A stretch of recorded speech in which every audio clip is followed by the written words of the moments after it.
Hello, everyone, and welcome to Answer the Call.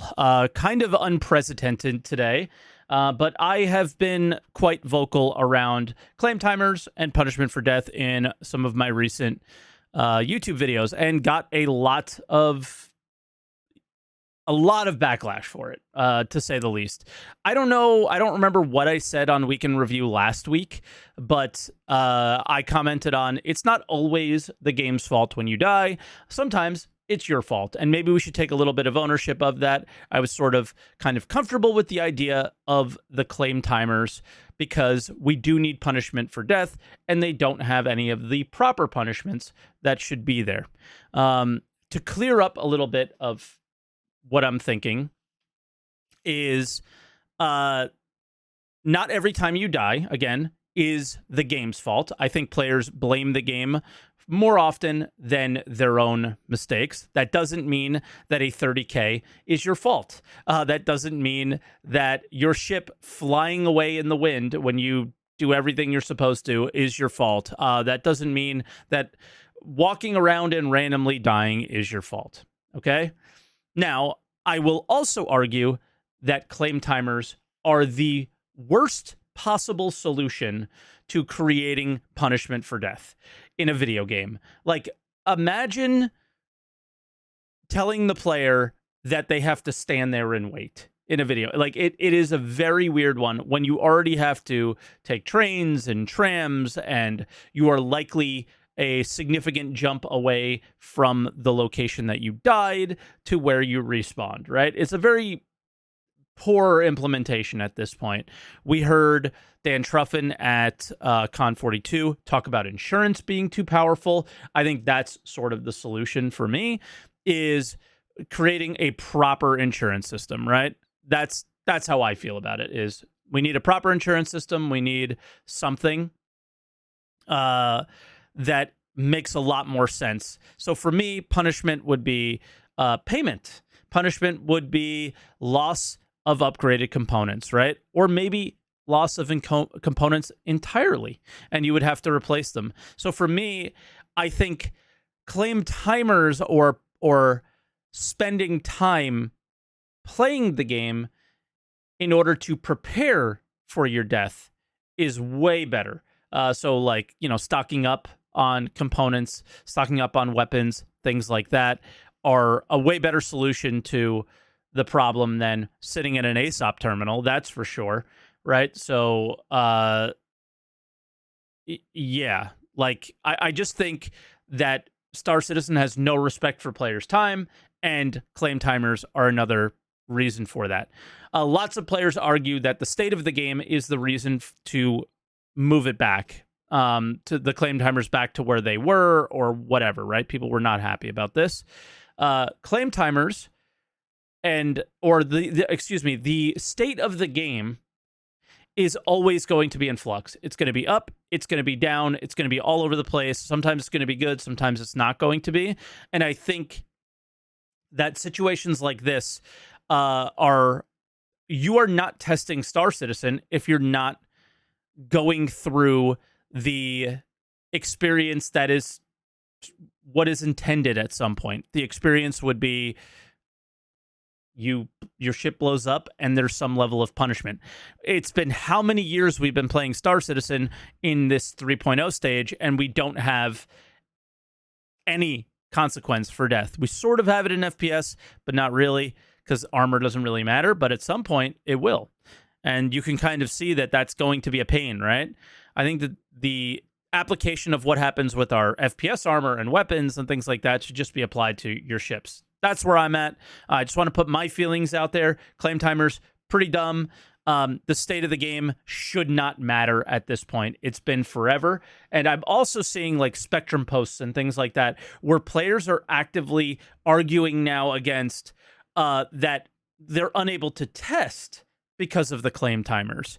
And that is where I'm already starting to see a shift in, well, we need to change this narrative a little bit, because when the game is stable, then they're going to put the claim timers up. But we don't want the claim timers up because we don't like claim timers. And I think that people are arguing for the wrong things. Claim timers equals stupid. Punishment for death is something we need. right? And that's where my feelings are with it. So with that said, let's go ahead and bring in our first caller. Our first caller's name is Space Tech. Hello, Space Tech. Can you hear me all right? Yes, I can. Am I good on your side? Yes, you're great. Let's see. Yep, everything seems good to go. So I kind of gave my whole big spiel at the beginning, but how do you feel about all this?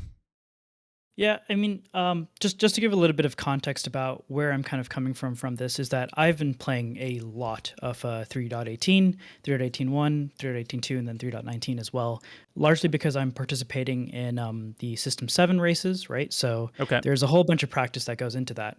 And as a result, there's a lot of tracks that end up kind of glitching out, or even due to user error, you end up falling off a platform or what have you. I think the punishment for death is already so high that an increase in claim timers today, I don't think is valuable. So, what I mean by that is that regardless of whatever activity you're doing, you are almost always going to pay an extremely high price for that death anyway. So I think the consequence of like, now, okay, you must sit here around and wait is just not where it's at today. What is so bad about the current consequence for death? So I think it's multifaceted based on where what you're doing. So just in my example, we often have to load ground vehicles up into carrier ships and then move them around to different platforms to practice there, right? So say on a platform of Orson. So I mean, as you're well aware, loading up ground vehicles and that whole experience is pretty rough today, and so that ends up taking 10 to 20 minutes of your time anyway. And then the larger ships that can carry those vehicles are further punished by larger claim timers as well. So I think that's a large punishment that's already doled out. And then just so that there is another example, even with mining, right? You end up losing modules on your mining ship. So that's an extremely high AUEC cost to death in that regard. Okay, like all true and factual statements. But Mm-hmm. the thing that I take issue with is this argument of always the game is an alpha, the game is an alpha, the game is an alpha. But if we never make the game, it's never going to move out of this stage. And I don't know if every aspect of the game should wait for the everything to be completely finished and polished, right? Like, here is the problem with Star Citizen is that we keep waiting and waiting and waiting and waiting and waiting to do anything related to actually making the game. And then the argument is always, well, we can't do that because we haven't made the game. And I think that we've trained our community like to become incredibly casual, incredibly entitled to not deal with any consequences for anything. And this is why you see Alt F4ing. This is why you see self-destructing. This is why you see ramming. This is why you see backspacing, maybe just to travel across the system, right? All sorts of things like that. And I think cleaning up those issues, regardless of how punishing it may be, for your race experience in a pre-alpha game, right? This could be applied in both directions, because I could tell you that why are you running real events in a pretend and unpolished and unfinished video game? I don't think, like, if your argument is that way, then my argument can go the exact opposite way, because why should you expect the game to be easier for you? Oh, 100%. Yeah, yeah. Right? I'm completely on board with you, and I understand how niche, that space is. I think the only way I would slightly push back on that is that I think one of those two is coming from a place of I don't know exactly how to phrase it, but rather it's like one of those two is coming from a place of actually enjoying playing the game today, right?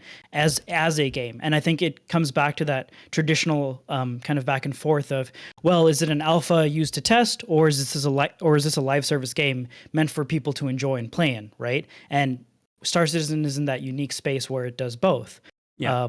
And so we're obviously never going to come to an agreement about like, oh, well, I think this is a game and I think this is a testing environment, right? And Yeah, so like we're not here to like. I think sometimes I do like try to argue with people, or like I end up arguing with people and trying to make them agree with my opinion.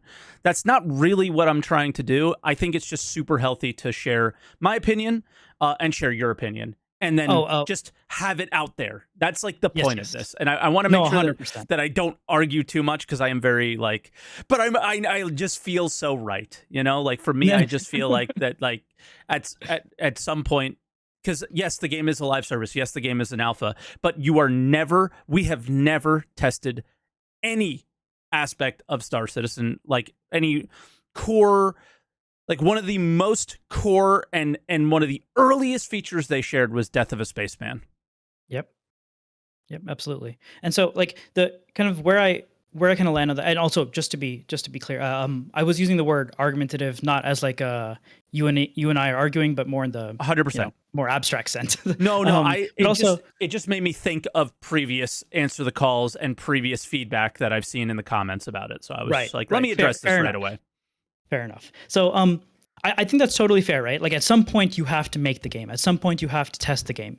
So I guess the only way I would kind of respond to that is this the most appropriate way for us to be increasing the amount of quote unquote testing the game or developing the game that we can do, right? Are there other ways in which we can push this testing of the game that don't involve people kind of standing around space stations doing a whole lot of nothing, right? Exactly. Like that's the issue I think people really need to get behind here. Is it really the punishment for death? Is it really that you're dying because of these bugs, or is it the actual like decision they made for punishment? Like Right. insurance is a joke. It is not like every other game does this better. Yep, 100%.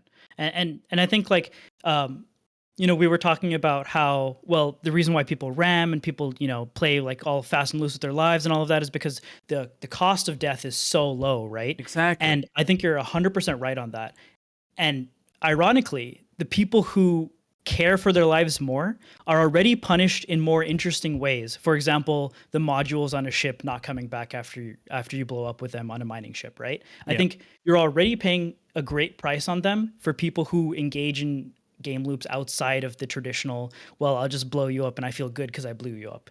Um, and I think like inventory being localized and all of that was a great step forward. I just think that as you kind of said earlier, claim timers is the worst possible way to be enforcing punishment on death. How would you I do it? absolutely agree.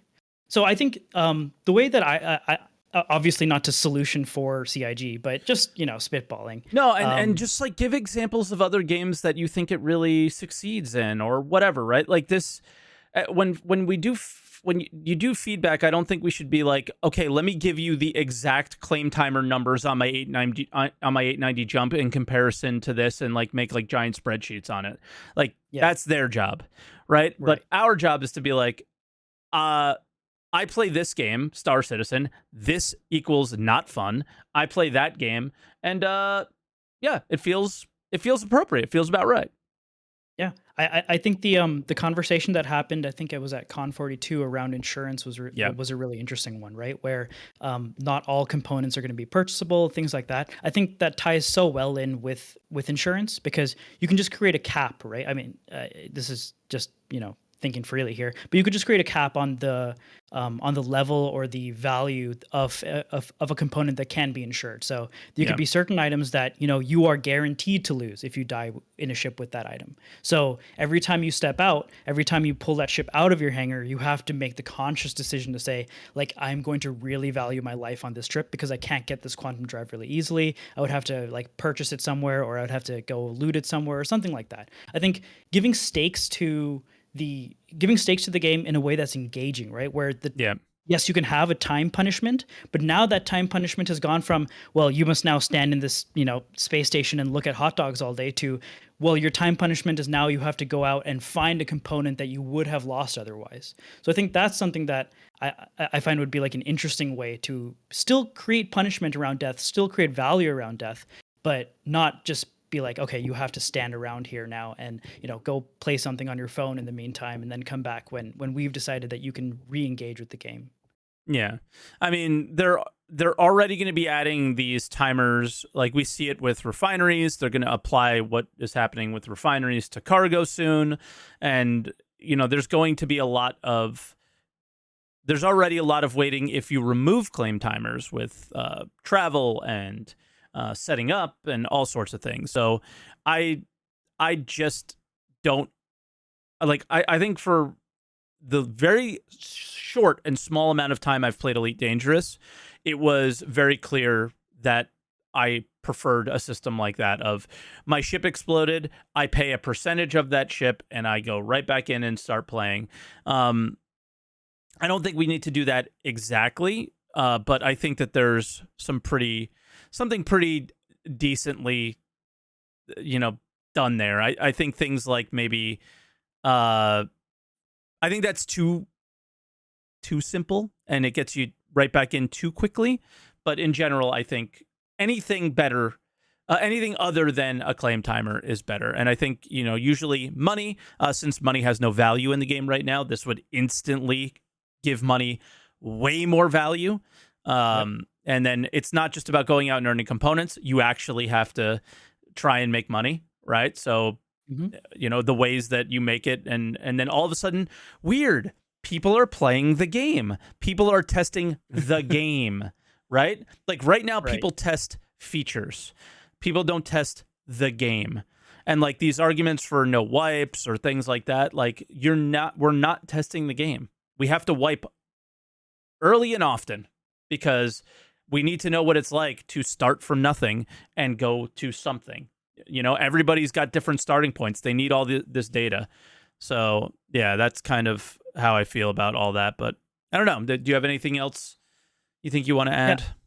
Yeah. Just kind of something that I was thinking about as well was the idea behind as you progress, there are ways that you can both incentivize and disincentivize, or rather like make easier and make harder death, right? For example, kitting your ship with better equipment might make death more expensive, might make death more difficult to replace, things like that.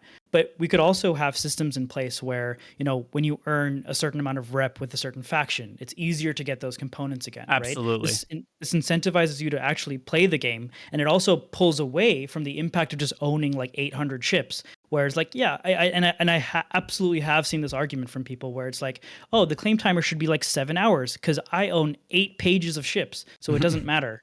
So yeah, I think like allowing people to work towards death feeling less bad, I think is a good thing. And I think Of course. like roguelites do that in a great way, right? Where as you progress through the game, yeah, you die and you reset, but they allow you to gain small increments of advantages here and there. And so you slowly make death less and less and less painful because you feel like you're still achieving something every time you go out, and you're not reset back to zero when you start back again. I think that's a great middle ground. Yeah, and I think the best example of that you gave was like some components you lose and some you don't.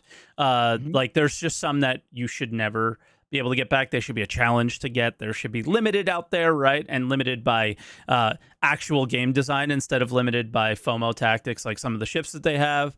But the idea of that, I think, was really, I like that one a lot. So, the common things, like all the things that we currently have, maybe outside of some industrial or some, maybe the grade A stuff that we currently have is stuff that maybe shouldn't be as readily available or uninsurable.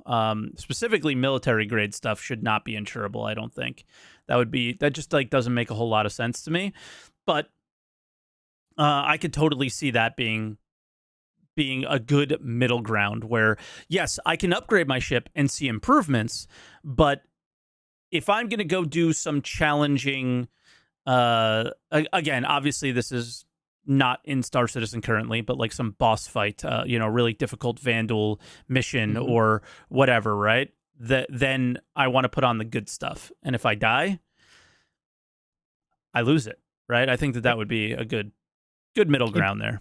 Absolutely, and it would make sure that like now the vehicle loadout system actually has constant interaction. Whereas today I go out, I buy an XL1, I put on all laser repeaters. I open that menu once, put in all my components, and then forget about it for the rest of time. I think now No wonder why it never loading up. works, because we're not always um, testing it, right?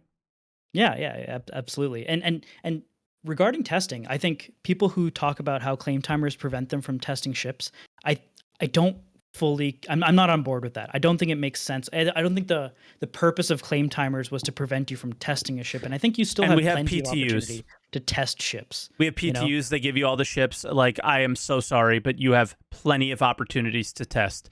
And that's where that argument is. I already know what it is.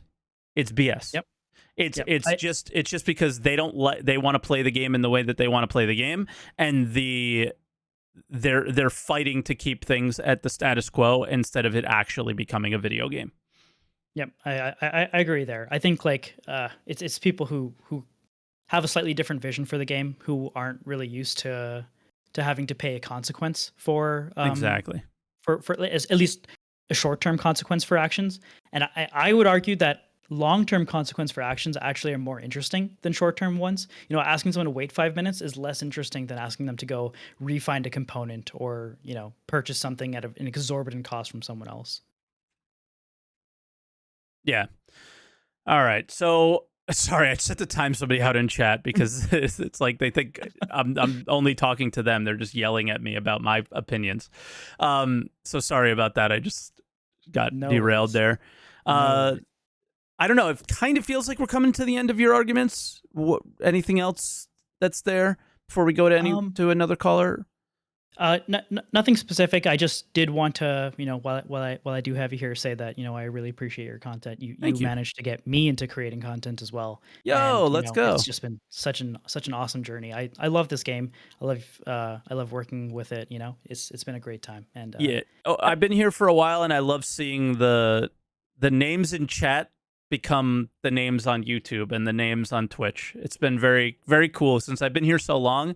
I've seen some people that were just hanging out uh grow into some really amazing channels. So yeah. exactly. Yep. Like focusing on personally, at least for me, the way you talked about focusing on the game as it is today was really what I was like, you know what? I'm kind of tired about speculating about what happens like 7 years in the future. Yeah. Like what sniper rifle is going to be the best today? I want to dome some people. Yeah, for Yeah, sure. that's kind of where I was at. But yeah, so I just want to say thank you. I appreciate your insight on these things. Thank you, Space Tech. So yeah, I also appreciated yours. So thanks again for the call. Yep. All right, bye now. Okay, and then our next caller, let's get this fixed up here.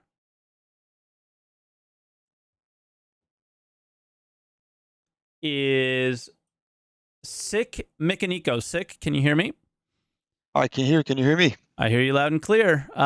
So we just had a nice, maybe 15, 20-minute call. I'm sure we hit on a lot of subjects, but how are you feeling about claim timers?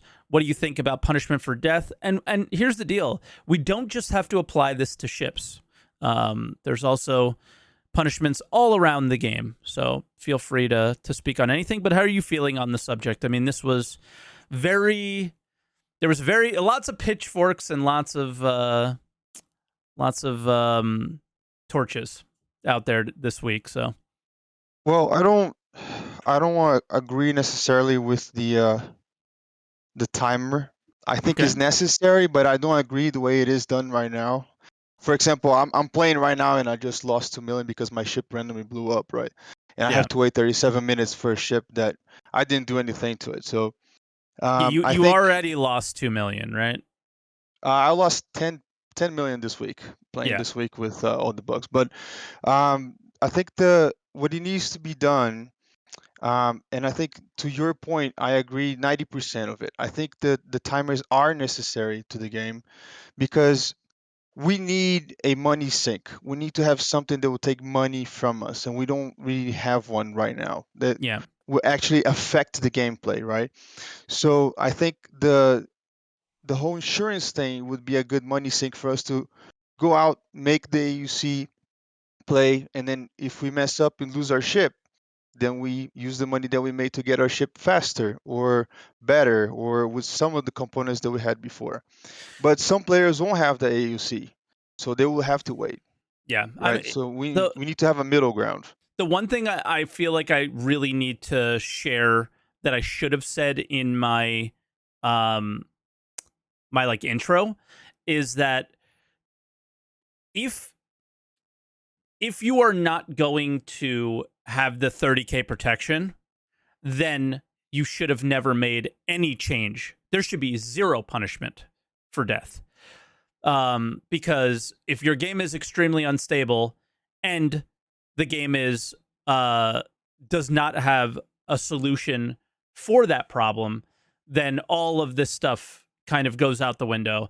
And the arguments that I've made earlier was about like specifically about that. Like I would love there to be this system of punishment because it forces the game company to be better with stabilizing things.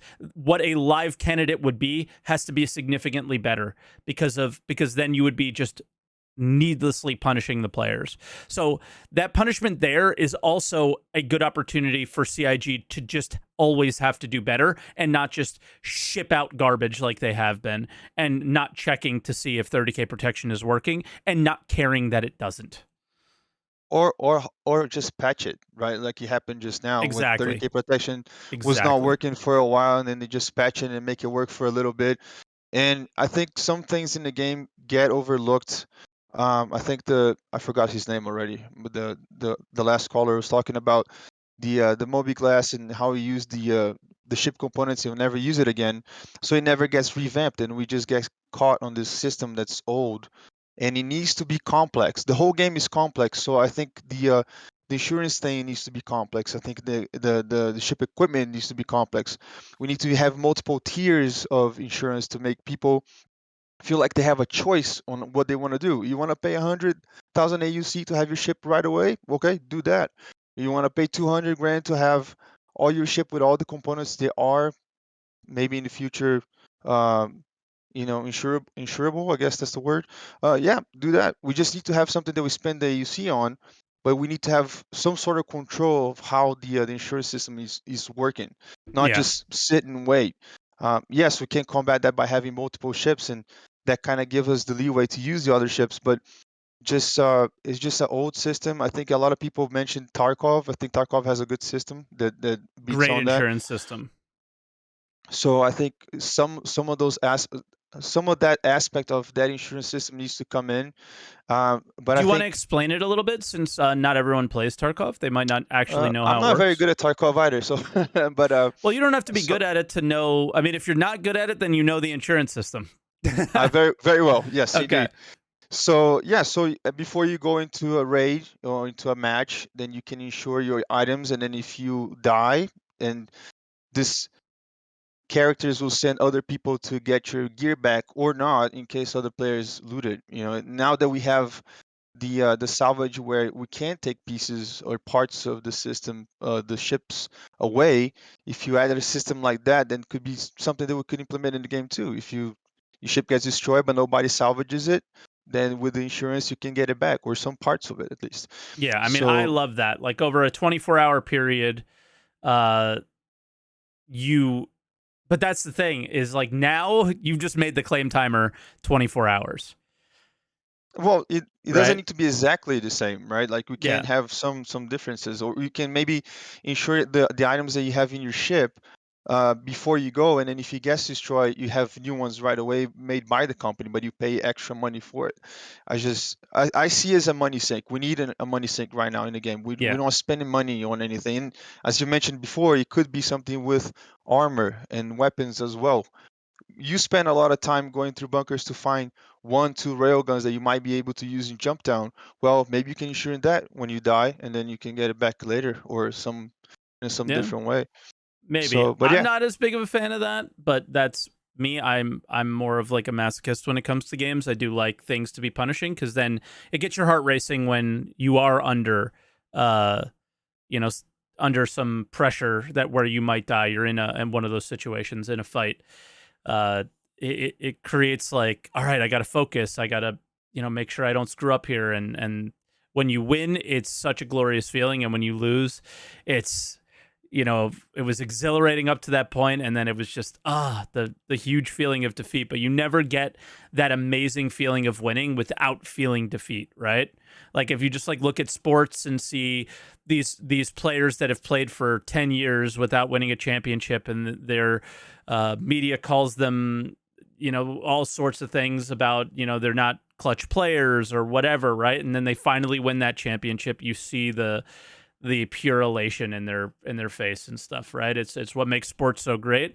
And video games are very much like that, in just like incredibly quick and fast, like over a very short period of time instead of over 10 years, right? It could be over the course of a few games or a few hours or something. Yeah, but sometimes those few hours is a week for some people too, because some people don't Sure. have that amount of time to play, right? So I think I mean, just that simply argument missing. is a whole nother thing where, you're playing an MMO that's intended to be played for many, many years.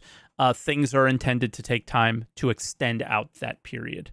So it's the argument of I don't have time. You have 10 years. Everybody has time. You're not Well, entitled to have what a player who plays 10 hours a day has. absolutely, I agree with that, Yeah. 100%. Where I think it's missing, I think that the overall thing that's missing is the control.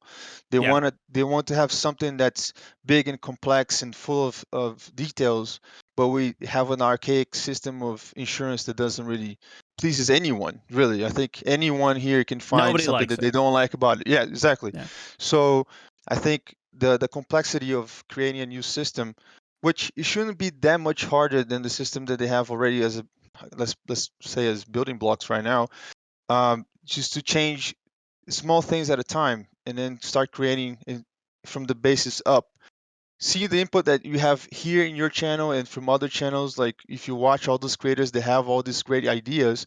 They can start implement the basic ones first and then listen to the community and then apply what they want. They've been doing that for a while in different things. For example, we mentioned the 30K protection. It wasn't working. A lot of people were complaining about it. Boom, hot patch on the other day. Now it's sort of working, but it's kind of there.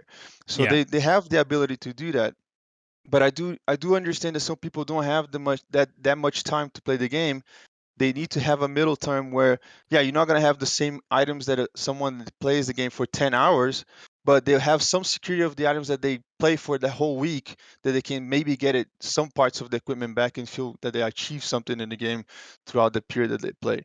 Yeah. So I see it more that way. I think we need to be looking for a more complex system because the game is more complex than any other game that I've seen so far. This is one of the most complex games, so it needs to have a complex system for insurance. I mean, I think sometimes because the game is so complex, it sometimes makes sense to have a very simple solution that everyone's like clear and understands. But the thing is I don't think anything that you're explaining is incredibly complex. Like, I I say I want to hold on to these components. I pay to do it, and if they don't get salvaged, I get them back. Like, I don't think the Tarkov system is incredibly complex. I think it's very, maybe their menus or the way they communicate it isn't great, but it's pretty basic, right? I really want to hold on to this gun, so if nobody takes it, I'd love to get it back, right? Something like that is not incredibly complex, and I think for me personally, I would love more simple systems, because flying and all those things are already complex as it is.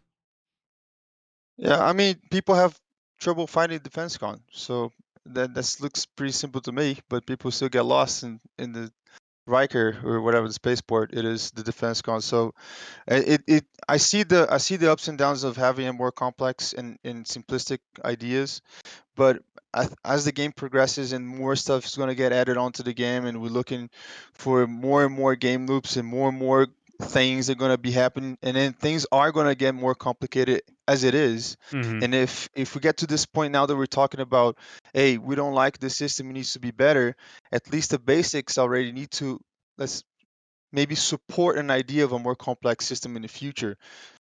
Maybe a more simple way for those people that play less hours, but for us that play more hours throughout the week, have a more complex system that we can achieve that. I see them a lot in, for example, Grand Theft Auto, where people that just casual play, they just get in there, kill other people, run over cops and whatever. But people that play GTA for a long time, they know how to manage all the other businesses they have inside the game to make more money to buy the better stuff, right? So I think maybe have a simple way to deal with insurance for the people that don't play as much, but maybe have a more complex way, or have the option of a more complex way for those people that play more and have more things and know how to manage the things better. Yeah, and by more complex, you mean uh, ways to get around, Yeah, I mean, essentially. like maybe you give it the choice of, okay, you have a 300i, or not a 300. That's not a good idea, but let's just say, what is a meta 890 right now jump. for A90 jump? And then you, in the A90 jump, you choose to pay either 300,000 AUC to have the A90 jump back in 20 minutes with all the components, or 400,000 AUC in 3 minutes with all the components, or 100,000 AUC with no components in 10 minutes. You have all these choices that you can make, like a premium diamond, silver, gold insurance things that you can pay for, and so on and so forth. So Okay. I'm just, the way I see it, insurance is just a money sink. This is what the game needs. We need to have something that we spend a lot of money on to make people to come back and play the game and make more AUC. And then in case they mess up, then they spend that money getting their ship back to continue to play. We Sure. don't we don't have apartments to buy. We don't have any places to build yet. We don't have anything else. So I think that's to be the end all for me right now, at least, is have a money sink so people keep playing, making AUC, and then they blow up their ship. Hey, go spend your 400,000 AUC to get your ship back. Yeah. Well, all right, sick. It kind of sounds like we're coming to the end. Is there anything else you want to add before we go to the next call? Um, so I really appreciate you doing these kind of things with all the players. I've been playing Star Citizen. I'm not a FPS guy or space guy. I come from a professional sim racing career, and Oh, nice. I'm in the military, so like I don't have much time to play throughout the week. But I appreciate you bringing the people that participate in your channel. I think that's very important to listen also to the people that actually play and listen to what you say. I think that's a good idea for other creators to kind of participate on that. I like the idea that you watch videos from other people and bring them into your channel. That's very good, Mike, and I Wow, hope you that you might be the continue only that. person that thinks that's a good idea and likes that. I I, Okay. I like that. And I appreciate that. Some videos that I watch from your channel, I don't agree with most of the things that you say, and that's what it makes me watch you more, because I like to disagree with people and see the other side of the coin. I think that's Cool. always a very constructive way to think. And just keep what you're doing, man. It's 4:30 in the morning here. I've been waiting to do this today. I haven't been to sleep yet, and that's why you have no camera from me here. So hopefully I'll see you next week. And You're gonna watch just Monaco today? yeah, that's what I'm waiting. I just watched F3 and F2. And, I was actually a professional sim driver for F1 for a while, so that's Oh, nice, awesome. yeah. I'm gonna wait. My wife's probably gonna kill me if I stay awake that long, but that's all right. Well, just to stay off topic for 2 more seconds, that qualifying yesterday was insane. uh, I just wish that Leclerc wins Me once too. at least. Me too. That's, That's who I'm rooting for. and his brother just really sucked this morning too, so Uh, it was really bad. the So curse continues. the curse continues. Yeah, exactly. All right. So I'll let you go now before we talk about F1 for another 20 minutes. All right, my man. Have a good one. All right. Check you later. Bye bye.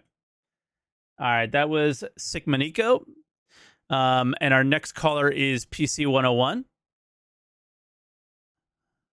PC, mic check. Hello. G'day. Good day. I got to turn you up a little bit.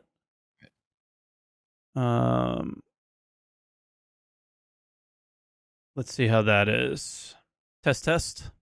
All right, that's a lot better. Glass. MOBA Glass. So yeah, I mean, obviously, I know you more than I know literally everybody else that's going to be calling in, and I know you play the game a lot. So how are you feeling on this subject? I think we're not going to be having much of a disagreement here. I think it should be more punishing. Oh wow, okay. I'm I going wasn't expecting that, to be honest. I'm going to put my fake game development hat on and say how I think it should work. Okay. to start off, I understand why people are annoyed about them losing all their stuff and 30Ks and whatnot, but I don't think a heartbeat system is compatible with PES. It shouldn't be turned on. For example, if we had PES 2 weeks ago, we wouldn't have had that cool experience with the mining op. All our ships would have been back to home. We wouldn't have been able to go back, find that container, find our ships. It doesn't really work with PES. Oh, interesting. Wow. Okay. Yeah, like I didn't actually know where you were going with this at first. So just in case people don't know like what PES is or PES, it's the system that like if I am in this server, my ship stays here. And after a 30K, my ship stays where it is. And I just log back into that server and go back to my ship. And the experience that we had a week or so ago, which I don't know why, like I just don't have the recording of. I don't know what happened to it. We 30K'd after breaking a huge Quantanium rock. Like it was 130K mass. We were so sad. And PC suggested wait 30 minutes and see if you get back into the same server and maybe all the stuff will still be there. And it was. If you do this 30K protection thing, it's going to take your ship and put it back to your home location. Yeah. And that like ruins it all. Which is why I think we really need a good way to get back into our server. We really need I don't want a list of servers. I want a queue to rejoin server, because I'm also sick of constantly spamming the friend button to rejoin friend thing. That's annoying. Yeah. So we need a really good way to get back into our server, and we also need a way to get back to our ship if we're solo. We need that beacon system, that way to put markers and stuff. Yeah. So I need a marker back to my ship, or if I find Quantanium or a cool salvage, I can mark it and go back and get my ship or whatever. It ties into other stuff. What I mean in regards to, I don't think claim times should be a thing. I think it should be money related. I think it should be insurance related. I think you should have it be similar to your car insurance. You should have a basic, get your ship back, basic components, and then you have a premium where you get your ship back to the point where it died. And every time you claim, it's like a premium. So if you keep claiming your ship, your premium will go up. So it's going to incentivize you to do that beacon system, to go back to your ship and get your components. Is there some sort of middle-ish ground where there's a...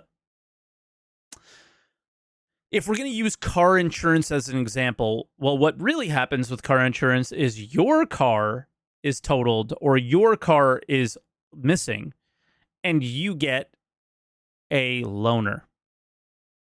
Is that like a kind of better middle ground where instead of any insurance, like you can make an insurance claim and get the money back or whatever, but you get a loaner ship that is similar or same, and that allows you to get back to what you were doing, and then you can sort of apply those maybe Escape from Tarkov insurance things, and then that now you can actually place that 24-hour timer on a ship and say if nobody has salvaged your ship and nobody has taken the components off of it, your ship will be returned in maybe not a pristine state, but better. So somebody in chat said car insurance is toxic. Like we're not arguing about whether car insurance we're talking about just loaners, dude. Chill. So like the idea of that is something that can maybe get kicked around. I don't know if you think that's a good idea or not. Yeah, I don't think you should. If you want your components back in your ship, you should have to pay a premium, and there should be, if you keep claiming it, that premium should go up to stop people doing the whole salvaging their friend's ship and their ship. So if you keep doing that, you're going to get punished for it. I think you need to incentivize people to go back to their ship and get their stuff. Yeah. Or go through the insurance like over a long period of time, perhaps. Like, because again, if you pay for the insurance, you would pay for this insurance up front, and they would return the components after a 24 or 48 hour period. I just don't like that claim time. I think that's fine. Having that system, you could just go, right, pay the premium and go get my components. At least I'm playing the game and not spending 30 minutes waiting for my ship to spawn. Yeah. Yeah. and that's basically it. I think we're not far off getting that. I just don't think CRG has those little bits they need to add It's to just get it like to that point. It feels so close. They just need to do these one or two little things. Yeah, and I always like whenever we say these little things, we don't know what's little and what's not with these guys because things tend to be very difficult. But it does seem like just a priority issue of, just saying, hey, we're going to prioritize actually building an insurance system, like a proper insurance system at some point. And then on top of that, because it sounds like you're coming to the end of the call, and I think we can maybe take it a little bit further, is I'll throw this out there to the remaining callers and you as well, is the argument against a lot of the claim timers or punishments or all these things are, it's an alpha, the game is buggy. And Star Citizen has never really taken a step back and not added features for a quarter and just cleaned up some tech debt, polished some features, fixed bugs, and that all an entire quarter is dedicated to that, something like that. Yeah, maybe take a patch cycle just to make a better experience. Yeah, like they keep talking about the new player experience, just fix the damn experience maybe for a little while. And I know that when you bring in new features, more things will break. But if you keep bringing in new features and having a billion things break every single time, the experience gets significantly worse because you never have enough time to fix all the problems. That's just keep it short. That's all I really want to say. I want a persistent way to get back in my server, and I want a way to get back to my ship. I think you have a very unique take because you basically argue for 0.30K recovery, which is interesting.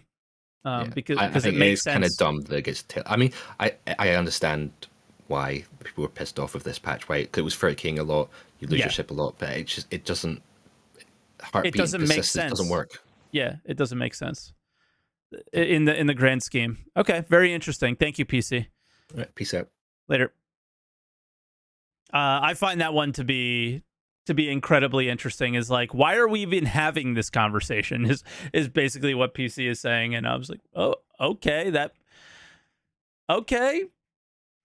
actually makes a lot of sense to do it that way. Hold on, I'm just getting the scene for the next caller all squared because I didn't know when that call was going to end exactly.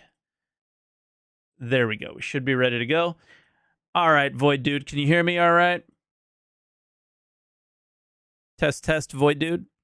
How's it going, man? How are you? Hey, what's up, dude? Cool. Sorry, I was watching the stream. There's obviously a delay, so I was like confused. All good. So, you're somebody who dies a lot. How do you feel about claim timers and punishment for death? So now this is the thing, right? It's you've got a spectrum of players, and you've got some guys who own nothing but like a Mustang, and then you've got some guys who own like ridiculous amounts of fleets and stuff like that. So how do you balance this between this like massive array of people who are having very different experiences in this game? Yeah, and who's been the loudest? Yeah, dude, exactly. It's the guys with the whale calls, soloing an 890 jump, yes, and they're the ones, so it's kind of like, do I really need to listen to your opinion when you're already playing the game in a completely like outside of the box way, or outside of the expectation of where the game will be at some point? Yeah, and I mean it's a whole nother discussion to see like should that kind of stuff be catered for, like it's whatever. But this is the thing, right? At the end of the day, if they want to make this into an MMO, is it an MMO at the moment with like 100-player servers? It's arguable.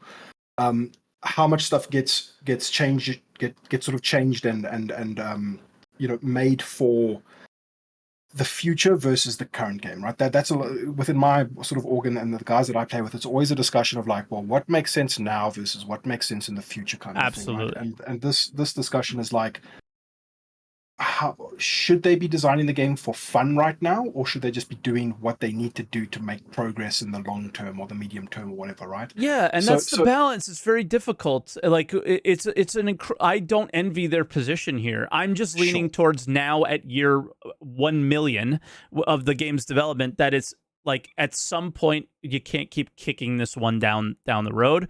So I've just, I've always been of the like, yo, you can't do this with claim timers. This is insane. To the idea of like, well, I mean, we just got to rip the Band-Aid off and do it at some point. Because if you just keep kicking it down the road, you're never going to do it. Yeah, and I mean, my perspective is like the way I play games. It's like, here's the rule set, here's the universe. This is how things work. Go and play, right? That's how I've played most games my entire life. This is no different.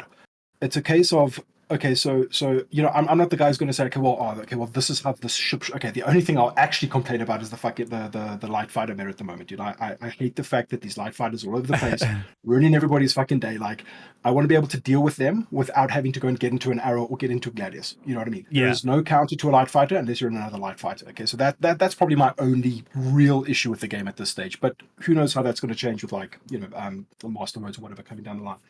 Now this is the thing. You've got this concept, right, for any game to survive is that it has to be fun first, right? And I've always liked Star Citizen for striking a pretty interesting balance between like hardcore space sim and like arcadey fun game, right? I think they actually do that very well. It's there's probably a lot of nuance to that, and another discussion kind of thing, but fun needs to come first, right?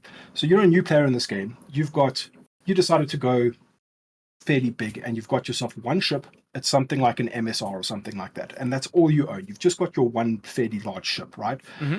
Now you died to a bug. Cool. Now you're going to wait for 30 minutes or something like that. You're going to pay some extra, maybe 10 minutes. I don't know, somewhere around there. Yes, waiting sucks, but what options are they providing you at the moment for instead of waiting?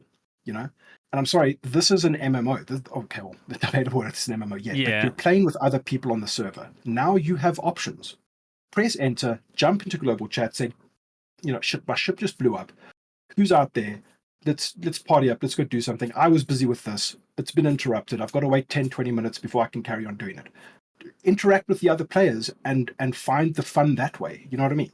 Maybe not the most perfect solution in the world, but it's there. It's an option that you have. I do know what you mean, but then, like, if we're talking about balance of fun versus punishment and things like that, it is a little bit of a weird one where, going back to the previous caller, right? We're talking about PES and being able to get back to your ship and so on and so forth. It may not be that bad when we are in, US server 100. And you just get right back in after a 30K or right back in after bug, and you can go and recover. Like, when you die in other games, what's the first thing you do, man? You throw on a suit and you go and try and recover your body. Yeah. We don't really do that much in Star Citizen right now. Yeah. Like, you've been doing some piracy type stuff. How often do people come back to try and take back their stuff? It happens sometimes, but I think it's sort of few and far between at the moment. Definitely few and far between, man. Like, I literally had an instance yesterday when we actually spread out and we found a guy who came back to Brios, and we were like, yes, this is pretty crazy. Like we noticed him at Orinth. Yeah. And then we all split out to all the potential sell points, and then he came to Brios where I was, and we were so stoked. We're like, yes, like this was not a intense mongrel squad type operation where we've got mantises and stuff, which kind of just like, flying by the I don't even know the saying, man, but like it just kind of played out very nicely, and we got him, and he even said in chat, he was like, man, he acknowledged the fact that he took a chance, and he didn't even have a gun on him, kind of a thing, and I mean, that's it's as if people are like kind of wisening up, right? If I go and sell shit solo at Brios or one of the other places, I expect to die. Like, I expect there to be trouble, right? And people are slowly kind of learning this. Is it in a tutorial? Is it in a guide somewhere? No. And I mean, is that a problem? Arguably so, yeah. But,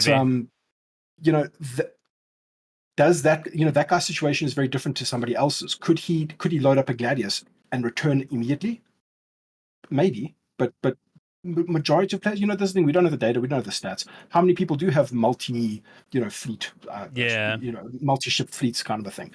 And I mean, that's sort of why with the last call, I was like, wouldn't an instant loanership make more sense for this? And then the waiting then you can start arguing that, because like the whole idea behind claim timers is this idea that the ship needs to be created by the NPCs and all this other BS, right?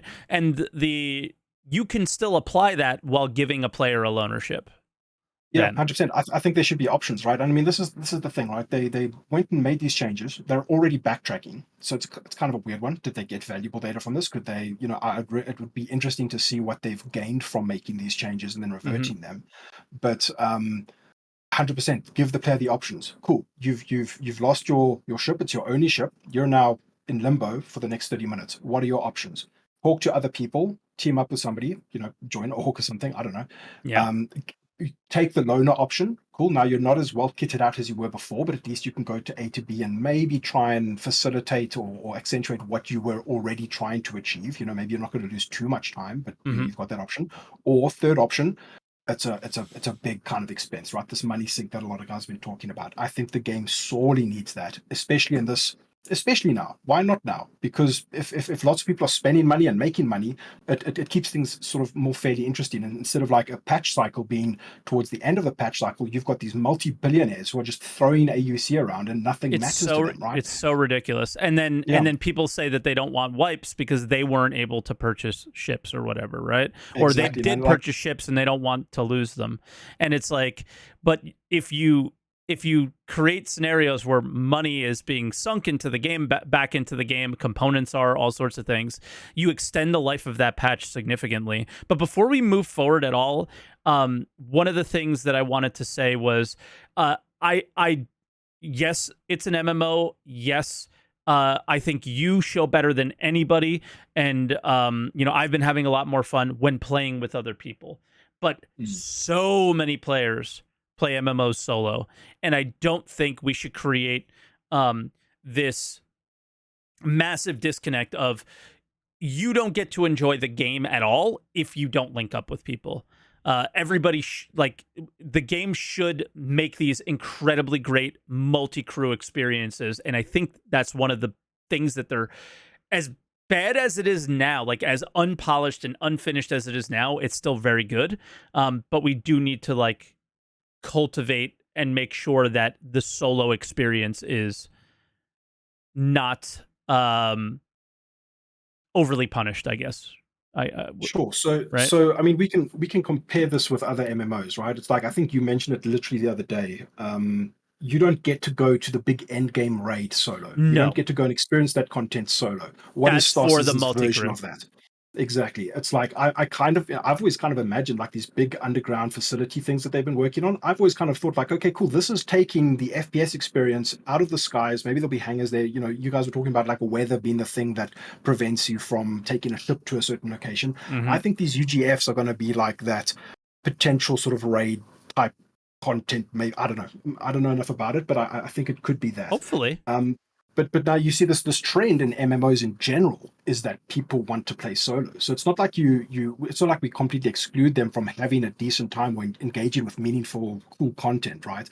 It's just that certain stuff needs to be blocked off. You cannot pull off this mission or get this reward or grind this rep or whatever it may be without a serious investment of time, preparation, and teamwork, right? I think that's kind of what they've always, maybe they haven't straight gone up and said it, but that's kind of how I always sort of imagined it, right? There's going to be certain, the WoW comparison would be cool. If you've only got an hour a week to play, right? You're not going to be doing endgame Ulduar or Naxxramas or whatever the hell those raids were called, right? You're never going to go and set foot in these places if you don't have the time to invest into them. And is that a bad thing or is that a good thing? Like, the trend of development in MMOs in general has always been to make games more accessible. Yeah. And a lot there's massive communities out there who absolutely froth at the mouths and hate that that's the way things have become, right? But if you look at it from a statistical point of view, it is kind of weird that, like, and I'm going to keep on referring to WoW as an easy example, Blizzard went and made all this crazy content, and like, you look at the stats, 0.1% of the player base got to even see the boss. You know what I mean? That, if you look at it from that perspective, it is kind of weird, right? It is kind of odd. So how do you go and cater for both parties, right? Well, you kind of streamline things, you make things easier, you make things faster. You don't have to walk to the dungeon now, you just teleport, right? And I would personally, I would hate to see Star Citizen do anything like this. I love this fine balance of like immersion versus fun versus gameplay kind of a thing. So I mean, it's always going to be a very difficult thing to balance, and yeah, I Yeah. think that's I mean, I think if you look at a thing like what is it called? Not well, maybe Siege. Let's use Siege of Orison as an example. yes. It's something that can be soloed, but it's something that would be very difficult to solo, right? And it's a time investment. Hey, it takes a while. Sure, but the big thing about it for me is, and I think this is where Star Citizen fails like significantly, is Siege of Orison and what's the alien one? Xenothreat.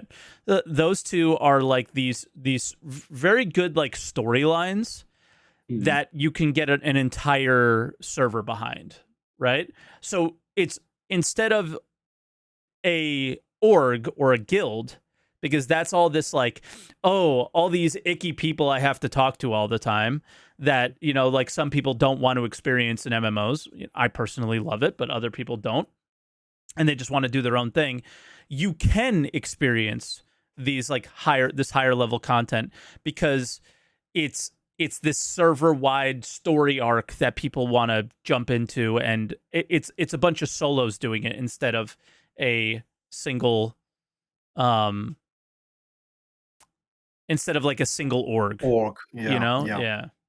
And that's, I mean, that diversifies your pool of content for which, you know, you get to engage in, right? If I don't know how Siege and Xenothreat, what is the future vision of those events when, I mean, forgive me for saying this, but when server meshing is a thing and you've got like much bigger pools of things to draw from, you know, what does Jumptown even look like in the future? Yeah, it's crazy, is it right? going to be like, yeah, like is it going to be the way it is now, or is it like maybe there's a series of missions that triggers it eventually, and then whoever's nearby may or may not be able to engage with it for the next day or two. You know, if you're on the other side of the galaxy, would you even care or know that it's going on? We don't know how these things are going to actually take place in a you know, their future vision of the game, right? Sure. And for Siege of Orison to just kind of trigger, will enough people go there to engage with it to make it even possible? Or Xenothreat, would it be even possible if not enough people are going there to because I mean, it's not, right? Even now, if you're on a very quiet server, you cannot accomplish Xenothreat. But yeah, I mean, these events are fine. Are they the best experience right now? Probably not. But they do. I think the intent is to diversify that pool of content that people have to engage with, right? Like, yeah. So that's fine in my opinion. But circling back to the claim timer stuff, yeah, it's tricky, man. Like, I think the last time I was on your ATC, we actually briefly touched on this, and I think we both kind of agreed. We're like, yeah, you know, maybe the game's not quite ready for longer server times. But having actually played it now, I'm really I find changing. myself, yeah, right. You can see how reckless I am in my fucking videos. Like, I stop and I think. I'm busy transferring cargo from one ship to another ship. I'm like, okay, time to slow it down and do this properly, kind of a thing, you know. Yeah. And I like that, right? I think it makes your actions more purposeful, and you think about things better. And I'm all for that. Yeah, we need more of that. There's just too many elements of the community where they have become too entitled and too casual to be able to do anything and everything whenever they want, and the excuses that are being used are it's an alpha, the it's buggy, it's I need to test, and all these things, and it's like, while all those things are actually true, they're factual statements. The problem is that the game is also trying to become a video game for this year is the first time that it's really trying. And that's where I'm starting to change my tune is we need to allow it to be, right? We can't keep making excuses for it, or it's never going to become one. And I'm willing to take the punishment and willing to slam my desk a few more times than I normally do, just for it to kind of blossom. Yeah, 100%. I used to, I mean, I've never really struggled for content ideas, but like, content aside, if I was not a content creator, I would find myself playing the game more often today than I have ever in the past. There is, like, ever since the physicalization of cargo, which was a huge one for me, there just always seems to be something interesting going on when you log in. And I mean, okay, I mean, you debatable sit at since every time we Brios talk. for 14 hours, but yeah. Yeah, but this is the thing, right? We've had what 3.18 hit, and boom, we were into Xenothreat. Boom, we were into a jump town. Boom, we were into fucking Invictus. There's Yeah. always something going on. I still don't know what is our baseline at the moment. How is this patch actually performing? Yeah. Without all this crazy shit going on, right? Because I stay away from peak times in my time zone because it's unplayable during Invictus. It is a joke. Off peak, when I manage to sneak in a couple of hours on off peak times, it is an insanely great experience. Like it really is. I was on like a very good server the other day, messing around with like thousands of bodies of Ninetales on some moon, and it Oh was my God, insane. that broken mission, yeah. Yeah. And but the thing is that like even though there were so many entities and so many things being rendered on the screen, it worked, and I was absolutely freaking blown away, dude. Like I saw that tweet. know. The fact that the grenade even made it out of your hand is Yes. impressive. Yeah. So, dude, I mean, that's the thing, right? If they can just get the server shit solved and stabilize the game, and as you say, maybe solve a bit of their tech debt stuff, man, dude, they're constantly edging us, dude. Like that's how it feels. You It's constantly true. see exactly what the game has to offer, but then you're just as inhibited by all these crazy bugs and issues and server performance and stuff like that. But yeah, man, what can you do? Yeah. I don't know, Void. I don't know what to do, but I know I want the game to move in the direction of becoming a game, and that's it. Yeah. Is quickly to go back on. Oh, sorry. Less alpha, more live service now. Yeah. To circle back to the claim time stuff. I mean, and just to another example of the array of different experiences that people are having. If you are that guy who just loves to sit outside Grimhex and shoot people in your gladius, money means way less to you. The claim timers mean arguably way less to you. So there's so much like nuance. Like to me, a lot of people, like you often say, like, oh, money means nothing, kind of a thing. I make it my life's mission within a patch cycle to make as much money as I possibly can, because it's difficult for me, right? I don't get to play that often. Like I play a lot, but like I can't like grind I'm out broke. millions and millions of AUC. Oh, dude. I was. The buy-in for mining was insane. I think the buy-in, like like mining was a really great example of if you wanted to have all the options, it was quite expensive. So you actually had to earn the money to be able to participate. I mean, and that's fantastic. That's epic. Like I love that. For me, I want to buy a bunch of ships that I've never experienced with before. I want to get the Eclipse. I want to try, drop torps. I want to deck out like a Redeemer. There's a lot of things that I want to do because it might actually, regardless of content, it's what I would want to do in the game. And I'm not swiping my wallet at this game anymore. I'm doing everything as much as I can in game. So it's different strokes for different folks, and getting 1 million UEC will satisfy that guy who all he wants to do is sit in his gladius. He doesn't have to think about it. He doesn't give a shit. He's sorted. For me, like I feel like I actually do need to make more money in the game, and every piracy hit, every time I get a big score or grind out some missions or whatever it is, it's like, sweet, I got this. It's in the bank. I'm sorted. I can keep on going, kind of a thing. Yeah. So yeah, and I mean, to balance for all these different play styles and all these different characters that are in this game, dude, I don't envy them. Anybody has an answer. Yeah, 100%. I don't envy them. Yeah, they have a tough situation, and the only thing we could do is say what we like and what we don't, and then they just have to keep trying to figure it out. That's their job. That's it, man. That's what we buy the ships for. That's why we gave them their money, man. 100%. Exactly, so they can figure it out. All right, Void. Thank you so much, man. Keep up the great content. Thank you for having me, man. You inspire me to play Star Citizen every time I watch a video. I love the streams, dude. You keep me happy during my work weeks, and I love the streams. So yeah, you keep it up as well. Thank you, man. Be good, bud. Cool. Cheers. You too. Bye. Cheers. All right, and our next caller is Primal. Primal, can you hear me? Hello. Hey. So we've been diving into this. How are you feeling about everything? Well, I'm kind of glad I'm one of the last callers because a lot of people kind of went over a lot of stuff that I would have already said. But to get some context, I haven't played much of 3.18, or obviously because of how broken it was. Yeah.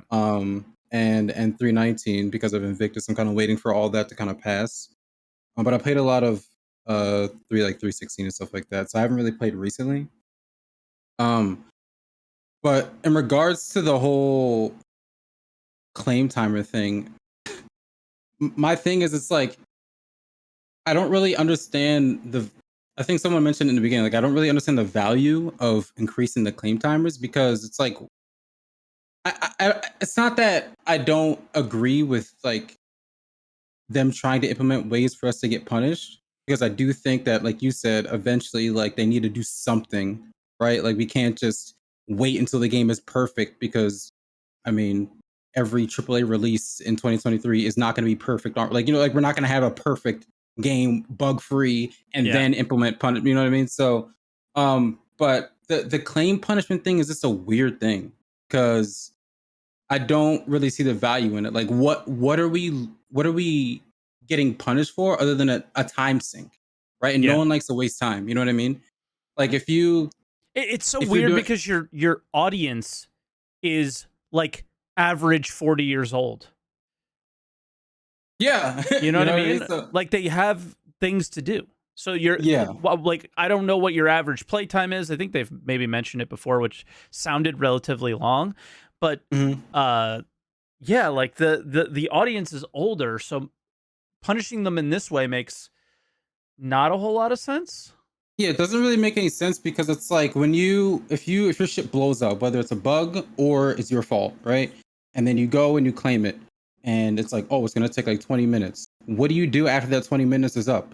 You get your ship, you go back, you go to the store, you get your components again that you might have lost, you go and get your FPS gun or whatever. You just go and buy shit again, right? It is hours to do that anyway. And it just takes time. You're quantum traveling. It's all just time, right? Well, when you think of a game like DayZ or something, or I'm trying to think of other games where it's like a full loot type PvP type game. I mean, DayZ, that's like the game loop. Yeah, right. Like, that's the game. But the thing about DayZ is, when you get a ghillie suit and you get a sniper rifle and you get these attachments and you get this ammo, and you run into a player, or you run into a zombie and you die or whatever, when you respawn, you're like, all right, I guess I'll go and get it again. No, because now you're not guaranteed to go and get that sniper rifle again. You're not guaranteed to get that ghillie suit again. So it creates a gameplay loop that each time you die and come back, it's different. Well, right? it also you know the consequence for your death. Exactly. So when you do get the ghillie suit and you do get the sniper rifle, you want to make sure you survive, because you're not like, it's not a roguelite. Just because you got it doesn't mean you're going to have it after you die. Exactly. As opposed to Star Citizen, where if we're talking about ships, like, you just kind of get it back. So like, well, I'm just kind of like, you know what I mean? So it kind of like devalues the punishment, because I think someone mentioned earlier, like, I actually like this idea of, like, because when I think of like a car insurance thing or something like that, something very similar, right? Like you said, you get a loaner. If your Toyota Prius or whatever breaks down or gets totaled, you get like a similar or same model, and that's like your car until they determine whether it's totaled or whatever, and that's what you get. If you put a spoiler on your Toyota Prius and you get an insurance claim and you get a loaner, your Prius isn't gonna have a spoiler on it. You know what I mean? So it's like, if you have a TS1 or XL1 or whatever, like the fastest quantum drive is in your ship, and it blows up when you claim it, I think that should be the punishment. Like, you lose that. That's like, what, like 90K or 91K or whatever it is to go buy it. But then that also creates that loop of like, well, now I'm just wasting time sitting here because I have to just go back to Cousin Crows and buy it again. So the point being is, I think there's a lot of systems, and I hate to say this, like, we have to wait, but there are a lot of things that like this could work. The way it's happening right now could work if there were more systems in the game that allowed actual punishment. If I lose an XL1, I can't just go to Cousin Crows and buy it. I have to go to this spot, or I have to go to this group of Crusader or security. You would have had to build reputation or build reputation. Yeah, right. So, and like, and let's say you I can go imagine all day, but yeah, like, so. I mean, I think the best thing that we've come up with today is if you're going to do claim timers, the best solution is a loner. And I think the reason is if you look at a lot of ships, they're pretty specialized. And I think how you say, like, yeah, you're not going to have your TS1 in there, but let's say it was a cargo ship, or let's say it was a mining ship or a salvage ship, right? You're going to get that in return. It may not be as juiced, but you're going to be able to head back to the location that you were at and continue doing what you were doing, right? Exactly. And that's, I think, what's important, because a lot of people, that's a lot of the arguments that I think are valid. I don't think that you should take a player out of the loop that they were playing and say, well, now you have to go do something else because you died. I don't necessarily think that's the best solution. I think if people like mining in the game, they should be able to jump in and continue mining. And like, how should they have like 15 prospectors saved up so they can keep going, or what? No, you know? but that like, if you like mining and you die or something to a mining related issue, or let's say you get pirated or whatever and someone kills you or whatever, like, the way you get that stuff back is because you were mining. You built reputation with the mining group, so you're able to, oh, okay, well, you want to earn this back, mine us some silver or something, and we'll give it back. We'll get you another one, or something like that, right? Something that it can keep you mining, right? I'm not expecting you to mine, die. Oh crap! Now I have to go to the Nine Tails and kill them in order to get the component for my mining thing. That doesn't make any sense, right? Yeah. I think you should stock up on those things too, right? I mean, that's like, if we want to use a DayZ example, right? A lot of people run around, they loot guns, and then they make a base and they store them in the base, and then they respawn in their base. It's funny you say that, because you want to know the one thing that I do feel punished in such. If we're going to talk about punishments, I feel punished because I like to do FPS stuff. I love it. I love taking my ship down to bunkers. I'm not that much of a ship guy, I'm decent in my arrow, whatever. But I really like especially being like role play background, whatever. I like the immersion of flying down to a planet, going in a bunker, getting out of my ship, going in there, whatever. But for me, when I feel punished, it's not when I have a sit there for 20 minutes for a claim timer. I just feel like it's a waste of time. I feel punished when I go into several bunkers and they work, actually. And I get my my sniper rifle, my arrowhead, or whatever it's called. And now I go, okay, I got 2 of them. Let me go back to Port Olisar and store them, because I might lose them. But I do bring one with me, and when I lose that, I feel punished, but not in like a negative way. More of more of a game sense way. Like, oh shit, like I lost my arrow, I lost my sniper rifle. Now I have to go and try and get it back. That I feel punished in that way. Yeah. Because that's not something, because it's not like I can just go to Area 18 and go to the cubby hole or whatever it's called and buy another one, and it's just a time waster. I have to actually go and find one again. I have to go back down. It's like DayZ. I got to go back on the grind, go through bunkers, and look for it again, right? It's one of the best decisions they've made in the game so far. For sure. They've never really built upon it. For sure. There was something else I wanted to say. Someone mentioned the idea of like, I think it was I forget, it was one of the callers, but they brought up the idea of like adding, there's like kind of adding complications on top, like, oh, for this ship it should be 3 minutes and this component should be 2 minutes. I think the puzzle pieces are already there. They just got to put them together. I don't think they need to add more pieces to the puzzle. Yeah, in my opinion. You know what I mean? This is just like the never-ending problem with the game is there's 5 million things that need to be done to finish it. And today we feel like claim timers or insurance is the priority, and tomorrow it might be something else, right? Yeah. And it's hard, I think, for them to figure out what to do and when to do it. I made a video saying that selling is one of the most important things. I stand by that. I think this is right up there with it. I agree. Is resolving this situation and bringing it to not a finished state, but definitely more polished than what it is now. Yeah, there's a lot of tier 0, tier 0.5 things. Yeah. That if they get brought up to a tier 1, tier 2, everything will kind of like make sense and meld together without having to add more complexity on top of things. We don't need great. We just need good enough. We just need good. I mean, I kind of hate I hate that too because I feel like and I love this game. You know, I love this game. I dog on it a lot of the times, but it's all out of all the love. And I don't think anyone in this chat wants this game to fail. I think you're crazy if you like look at the game like, oh, it'll never like. Why would you want? That's weird. You know what I mean? Yeah. But in saying that, I do feel it's kind of messed up that we are conditioned as Star Citizen fans that it's kind of off topic, but we're kind of conditioned that if the game simply functions correctly, it's a W for CIG. You know what I mean? It's like that's you know, but yeah, someone brought up the idea of the group play and stuff like that, and I kind of want to touch on that because that kind of ties into the punishments a little bit.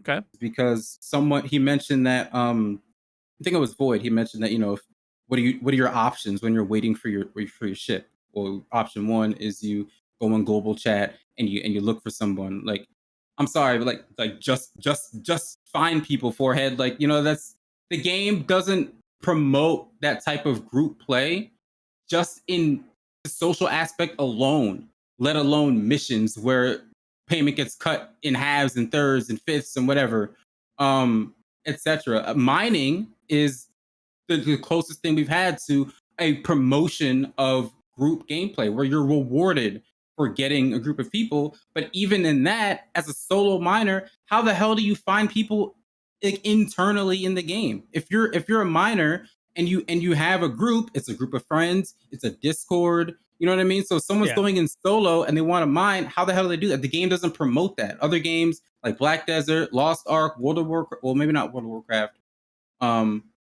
Like Black Desert and Lost Ark, I'll give an example because I play those a lot.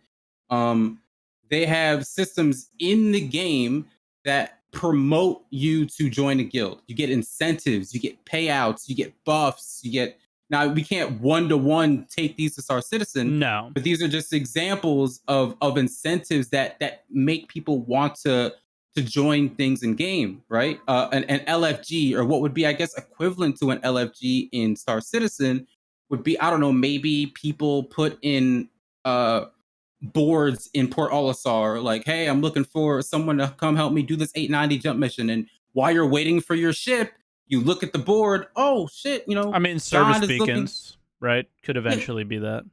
Yeah, but what is eventually, yeah, but like what is service beacon now, right? It's a thing that pops up and you press right bracket because it's in your way, right? I mean, sure, but then with that argument, what is this board? This board doesn't exist. Yeah, I get what you're saying. I'm just saying that the board they could take what they have now and turn it into that board that you're saying. That's all I'm saying. Right. But yeah, it's like yeah, so the game currently doesn't promote that type of group play, so I don't really feel like that's an option at the moment. Half the time I have global chat off because it's in the way of what I'm doing. Yeah, it's annoying, and they're usually just being weird. I don't know. Yeah, a bunch of gamer words. So, yeah.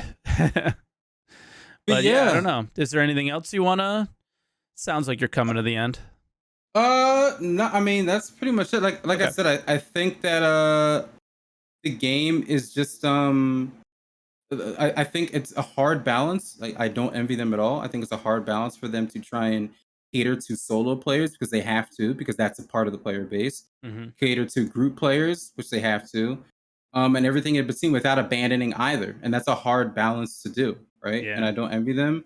But all we can do is give them our feedback on what's fun and what's not, and see what they can come up with. They can miss, they can hit, and we go back and forth. And that's how, like that video you watched, the Half-Life thing, that's how gameplay testing works, right? You feedback. So yeah, I just hope that again, the whole claim timer thing, I don't really feel like I don't even feel like we're even getting punished. It's just like a waste of time. The only people that are really getting punished, like you said, are the 890 people and stuff like that. And it's like, what are they losing? Like, what are they losing other than time? That's it. So like, why do it in the first place? I don't see the value from a player perspective, and I'm sure there's value from a dev perspective, but it's hard for me to really see that either. Nah, I don't understand it. So yeah. But yeah, thank you, Mike, for everything you do, man. I appreciate all the videos and you streaming, and congratulations on being full time, dude. That's awesome and scary.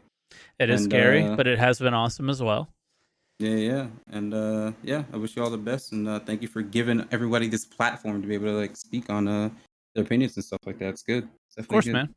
That's what it's here Good talking for. to you. Thank you, dude. Yep. All right, Primal, be good, bud. Yep. Take it easy. Bye now. All right, that was Primal. Primal streams on Twitch, by the way. So if you guys want to check him out, twitch.tv/primal. But yeah,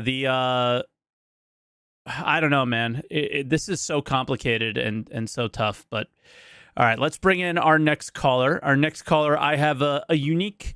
I want to start this call out, Kowalski, with something unique because I know. I have a feeling this is maybe where you're gonna go.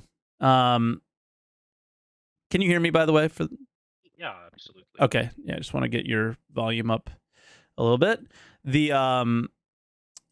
The one thing that I noticed is there's another timer that's gone up. Kowalski is a known pirate out there. We've done some piracy together, and we've done some mining together. But I would first look at Kowalski as part of Space Cutlet's group, and he's a pirate. And there's another timer that's gone up lately that nobody cared if it went up, and the same amount of fighting this happened, and there was no reduction in that timer, and that was prison. Why is that different than this? Well, yeah. Honestly, I don't mind prison timers going up. I still think that they should be bigger. I don't mind them going up, but I mind the mentality of this versus that. Is I'm not a criminal, therefore when I die, I deserve no punishment. When you die as a criminal, and the thing about the timer is prison is more buggy than Star Citizen. Prison is a separate video game that is 10 times more buggy than Star Citizen actually is. So, yeah. I think a lot of people who do crime in game have this mindset and have this bug armor that just allows them to cope with it much easier. Maybe. Right? And that's why there was some vocal, I'd say vocal minority of people who said that prison timers should be smaller. Like 99% of the people who were saying something about this issue is just fix the bugs. Yes. But prison is really different because you have to admit one thing: you have things to do in prison, even if it's buggy. You have the option to not just wait, right? Yeah. On the other side, yeah, like a lot of people who just solo the Carrack or 890, they do not put themselves on the criminal's place. They only care about their gameplay, right? And that's what's wrong with them. Because when I want to express my opinion about the change in the game, I think about everyone. Like, how would everyone cope with that, right? Exactly. I don't want traders to be just my victims. I really want them to be able to defend themselves. Like an example, right? Sure. And the same goes with claim timers. I really don't mind the increase of claim timers, but I think combat ships should have bigger claim timers than cargo ships. That's an interesting point. You want to elaborate more? Well, first of all, I want to make a point. I'm not talking about the game's future right now. I'm talking just about the current situation, right? Sure. Loss of the combat ship is more often happening due to players' lack of skills, or unfortunate situation when a player puts himself in a vulnerable position. Like a lot of people would say that losing your ship to a guy who just killed your empty ship while you were in a cave is kind of grieving. I disagree. Like you put yourself in this position, sure, right? And that's why I think the cargo guy, like, he has literally much less chance to get killed in combat because he doesn't do combat. Like, NPCs wouldn't kill him because he just jumped from safe zone to safe zone. And most of the time they lose their ships is due to bugs. And to make their life easier and to make the verse, at least for me, to feel better, like I would like more trader traffic, and I would like less claim timers for trading ships, because that will incentivize people to trade, right? Yeah, I mean, I think that there's also the aspect of you've ever been in these like never-ending PvP fights where people are just like constantly coming back, and not just in Star Citizen, but any game. This is the second aspect I wanted to talk about. Okay, I wasn't sure if you were going there, so I was like, let me jump in and say it just in case. But go ahead, feel free to share it. Yeah, so even with the increasing of claim timers, it takes you like 2 minutes to grab your gladius or arrow again, like and fly out and just jump. This is bullshit. I think it has to be at least like 5 minutes. I don't know, like for a single seater, it's fine. 5 minutes is enough to take a break. For single seater combat ship. Single seater combat ship, yeah, not for a starter ship. It's enough to take a break, go to the bathroom, like grab some water, and you're back and you're ready to go, right? And you still have to equip yourself. Now, why do you want it longer? I want it longer because if we are fighting, like, let's say at Yella, the fight will never end, as you say. Yep. Or at Briars, and people will just come and throw corpses at you. This is what I hate. This is what I hate, because currently the claim timers just they do not punish combat pilots at all, because there is light fighter meta, there is little claim timers for them. We had all the components back, which is also one of the topics I want to talk about. Do you mind if I jump in here? Because chat seems to be struggling with this concept, and I'm maybe assuming that they've never really played any like hardcore PvP in games. I don't think that that's the case based on the people that are saying what they're saying. But guys, like anytime that there's like multiple people fighting in video games, and you have the ability to get back into the fight quickly, the fight never ends, and there's no clear winner. And one thing that I see in Star Citizen all the time is these absolutely insane, all of them are absolutely insane PvP orgs that always, every time there's a fight, both of them argue that they won. Because there's no clear winner. The game never communicates to them who won, so they both think that they won. They both constantly talk shit to each other, and it's just the dumbest experience of all time. And it's not good for anybody. It's not good for the game, and nothing. So what Kowalski is arguing here, and I'm sort of in agreement with him, is for combat scenario, for combat-specific ships like that, it is an interesting idea of using this to create the end to the fight. And those people then are required to maybe have a few different combat ships that they can come back to the fight in, but eventually those run out. Right? And then eventually we have a clear winner. And I think that that's kind of where my mentality is about it. But then when you apply this to PvE scenarios with the same ships, this argument does tend to fall apart, Kowalski, right? So it is a little bit weird. For this one, but I'm for it because of that. Like, fights have to end sometime and somehow. I don't understand, how does this fall apart to the PvE scenario? Because how often would you lose your ship in the PvE if you're okay, but you're saying that now because the NPCs just stand there and do nothing. Like, we don't actually know how often because players aren't playing the video game yet. Yeah, but I'm talking about the state of the game right now. Like, that's what I pointed exactly, right? Like, if you want to talk about the future, I'll talk about it a bit later. I think when we talk about this stuff, I think if we're only talking about the state of the game now, then there should be 0 punishment for death, 0 claim timers, and everybody should just be able to do everything as quickly as possible. But why? I mean, like, the game is a fucking mess. So all these things are preventing everybody from doing anything, testing anything, or any of that. My opinion is that you have to make the game, the core aspects of the game as soon as possible. So things like this are important. And if not every player is playing a PvP scenario, then, is it location based? Is it, based on your insurance time? I don't know. I just think a new player in a Gladius, because it's not a very expensive ship, would have a shitty experience if their claim timer was significant. Yeah, but like, I'm talking about 5 minutes expedited. It's not really much bigger. Fair and enough. How, Okay. how often would you like immediately return to the failed mission location if they wreck you? And if they keep killing you again and again and again, maybe you should think about choose another mission. Well, you don't I don't return to the place see- you die because there's nothing to collect. They've created no value for the armor, no value for your guns, no value for But- anything on your ships.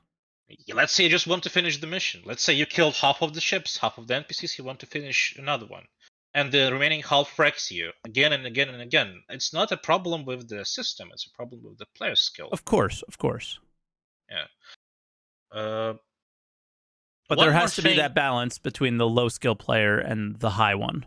Just because you're a high yeah. skill player, we can't base the game on just that aspect. And I the higher skill players do tend to make arguments like in their favor more often, and like you are thinking about the smaller player. Well, you have in to this. understand, I am the low skill player. I'm a terrible pilot. I all disagree, right? but okay, I disagree. Well, maybe average. I don't know. Yeah, because there's some bad players out there. Anyway, I absolutely don't want people to feel miserable. That's what I don't want. Yeah, I think for like a 5-minute timer, it's not the end of the world. Yeah, it would be enough. One more thing is components. Yes. I honestly, I really enjoyed the patches where you would lose components on your death. Same. And it feels really rewarding to keep your ship alive for days and days and days.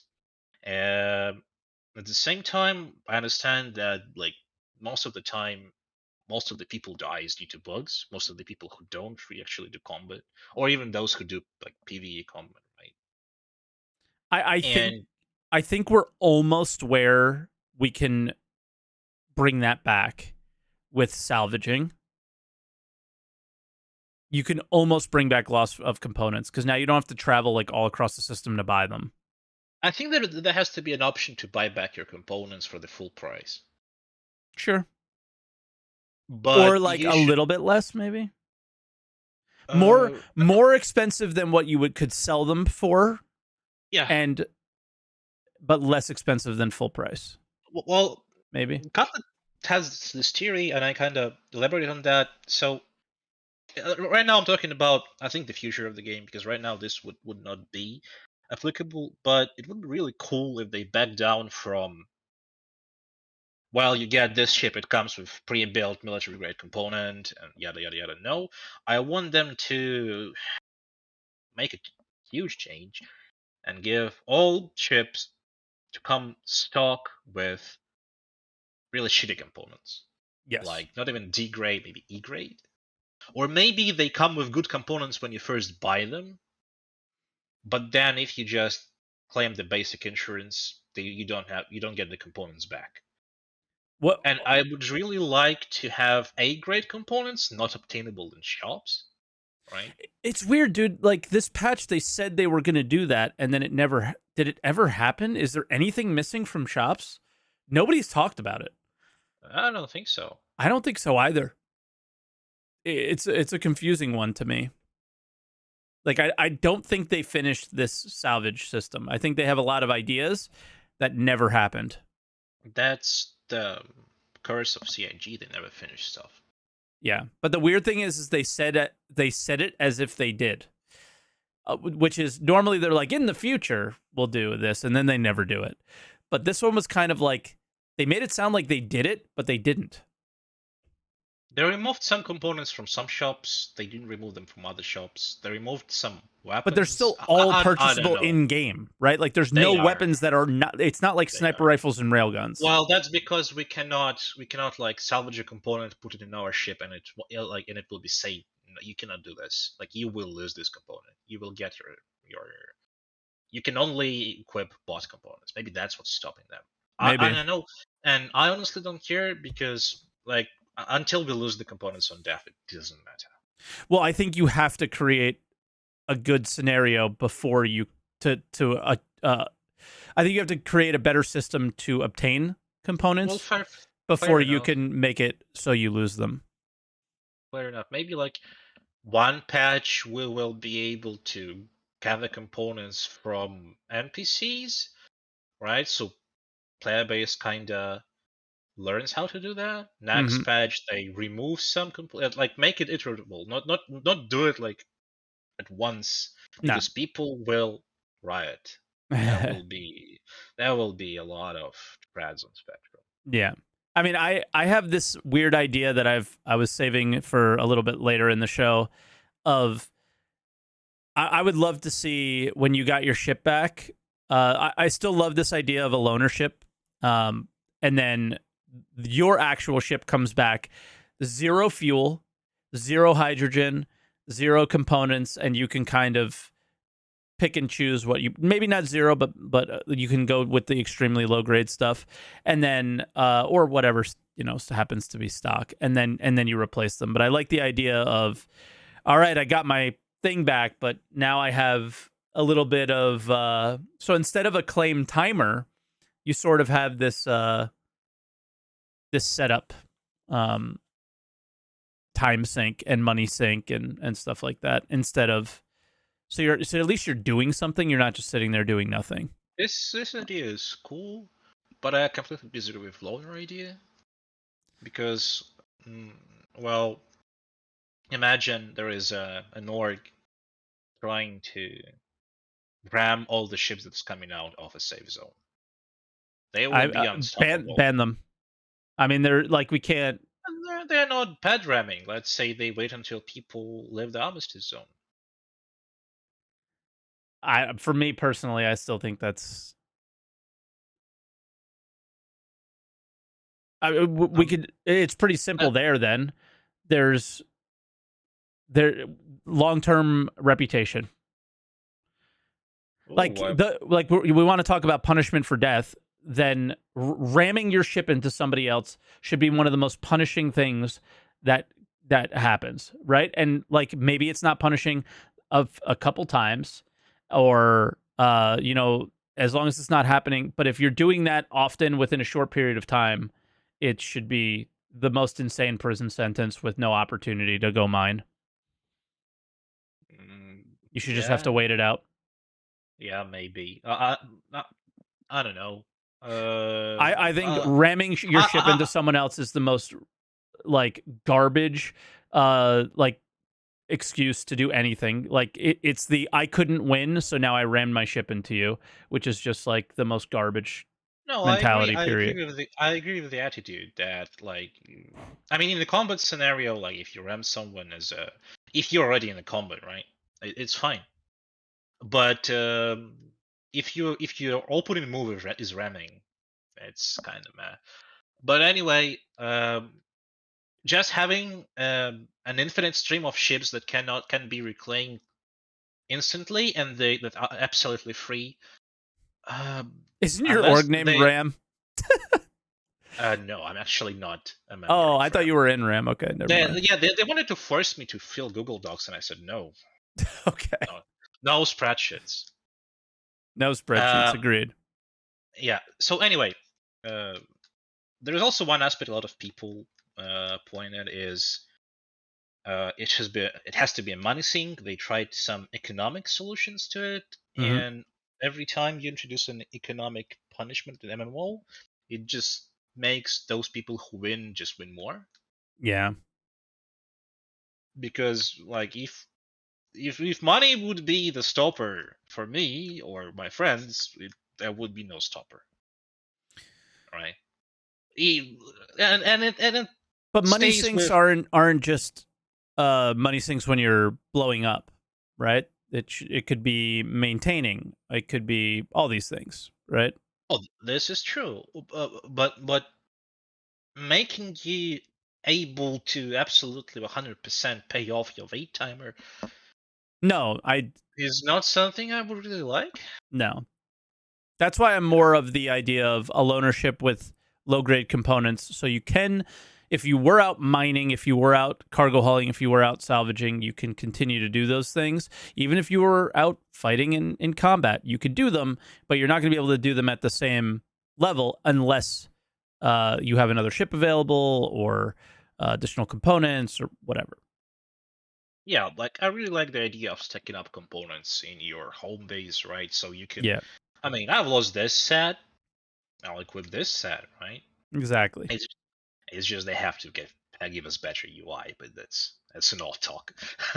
Yeah. Anyway, so overall, I think for now, what they can really do to improve, and I think which would be not so hard, is to remove claim timers on the ship completely if your ship is dying in Armistice Zone. Like, Yeah. this should not happen. And we can argue like location based as well. Like if your ship gets blown up in Pyro, maybe there is no, the claim is much longer. Maybe there's no expedite. I don't know. I think if your ship dies in Pyro, it has to be a longer expedite because you risk more. That's what I mean. There is no expedite. Like you can't even speed it up. Oh yeah. Overall, man, honestly, I'm not even piloting the ship, so I'm not even harmed by the claim timers increasing. I rarely even spawn my ship. I kind of feel it, but I can feel the struggle of people who wait 10 minutes at the A subterminal because it's buggy, spawn the ship, gets blown up in the hangar, and rage quit because, well, I mean, that's 3 hours of gameplay ruined. I think but is the solution to lower claim timers, or is the solution No. to like fix the fucking game? The solution is obviously fix the fucking game. Yeah. Absolutely. Can they? If you don't think they can, then why are we playing? I just enjoyed the game. Yeah. Unfortunately, I have no alternative, right, to play it. And like, I'm gonna say something I'm very afraid about is that they have reached this level of their tech that they do not understand the core of their engine. That a lot of employees have changed from the times where it was like let's put it like that. The issues that cause bugs are so deep in the engine that the current employees of CIG maybe do not know about it. That the level of tech debt has reached a level that, like, let's say this invis bug will stay with us for the next 5 years. Maybe, but I also think that forever. you're just like reaching insanely and just saying things that you don't have information on.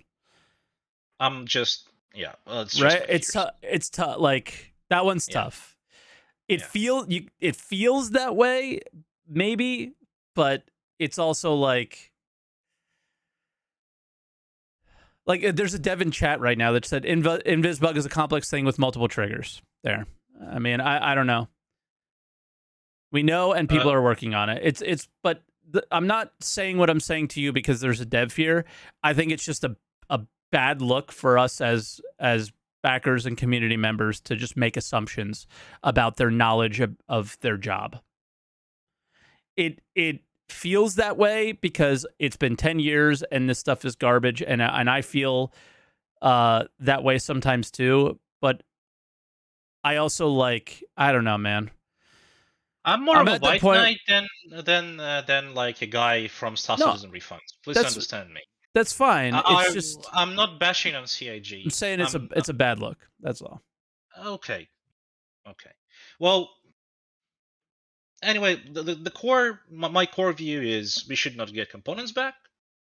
The claim timers are fine, and they should go even bigger if the game is stable. I think that's the opinion most of the people have.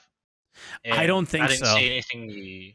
That's the thing. Like, you might have popped in a little bit late. I started to see the tone change a little bit, especially after 30K recovery came in. Then they started saying, "Well, we shouldn't really have these larger claim timers because then I can't test. I can't test my ships."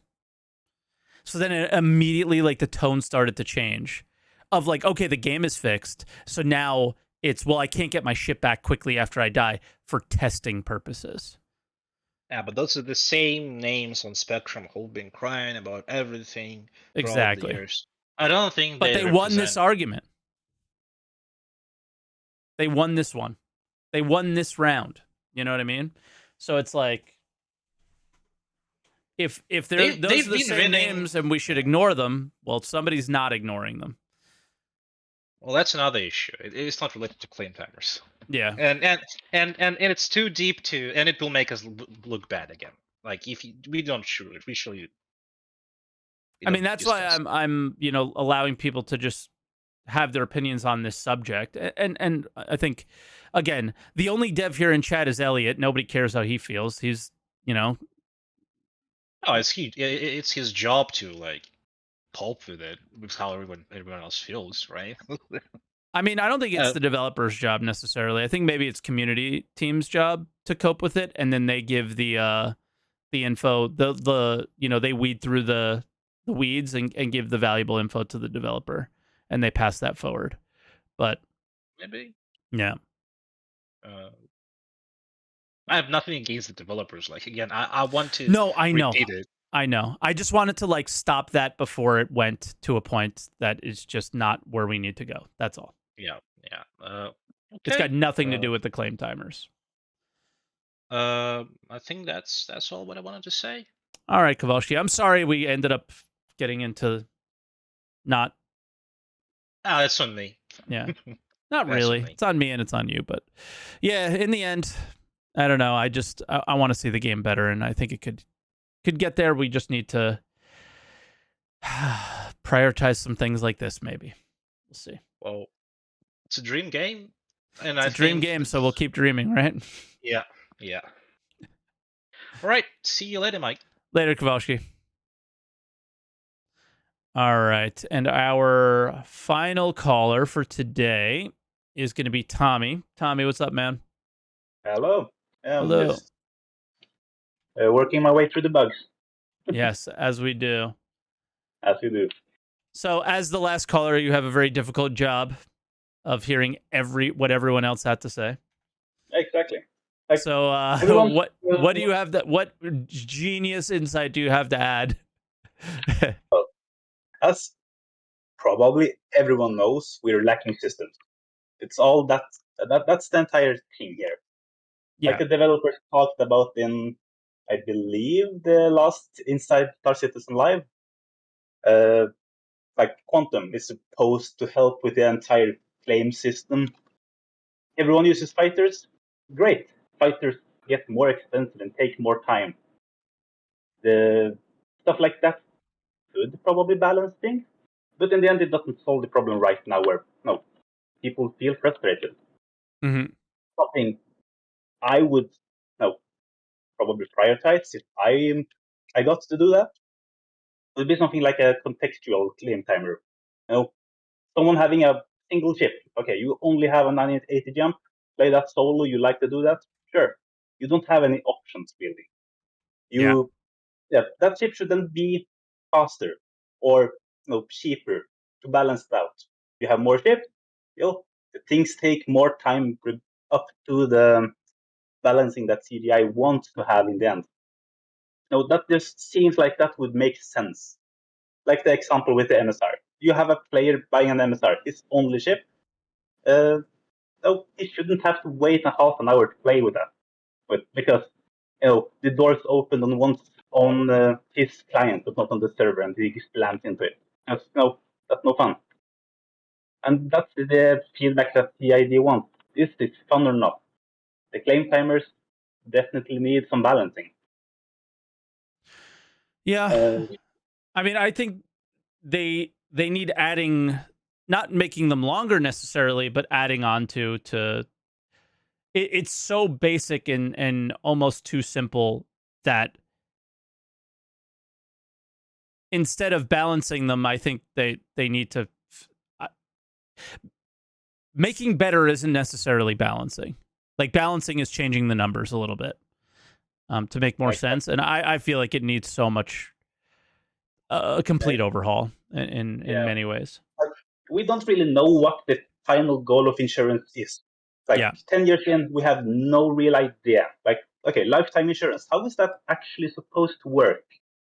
Okay, the insurance in Elite, I think, is quite good goal to go with for a tier 0. You have your ship, you upgrade it, and it crashes. Well, yeah, you can pay to get back the components or get a basic module.